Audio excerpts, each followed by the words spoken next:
Point 10. Blanquefort. Les parties les plus anciennes du château de Blanquefort semblent remonter à la fin du XIIe siècle, mais une implantation plus ancienne ne peut être exclue. Conseigneurie de la famille de Fumel et de Pujol dans la seconde moitié du XIIIe siècle, il est remanié après la guerre de Cent Ans par Béranger de Roquefeuille, descendant de la famille de Pujol, seigneur entre autres du prestigieux château de Bonaguil. Le château de Blanquefort lui doit en particulier la tour ronde qui se détache du côté est. L'ensemble du château a été très fortement remanié au XIXe siècle. En 1880, le château rassemble l'école et la mairie.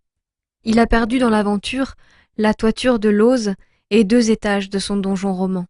Le village, peut-être primitivement implanté plus haut sur le plateau, s'est finalement blotti au pied du château, en descendant vers la rivière.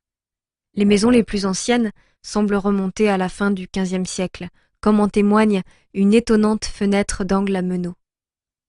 De l'autre côté de la rivière, la Briolance, se dresse encore une sorte de tour carrée. La partie conservée d'un haut fourneau du XIXe siècle témoin de l'existence, au fond de cette petite vallée, d'une forge, qui existait déjà au XVIIe siècle et a fonctionné jusqu'en 1871. Si vous voulez savoir comment vivaient les forges de la région, et surtout celles de Blanquefort, si vous voulez connaître un peu de l'histoire des hommes qui y vivaient, écoutez donc tranquillement le point 10 bis. Sinon, rendez-vous à Saint-Avit, près de la Capelle Biron.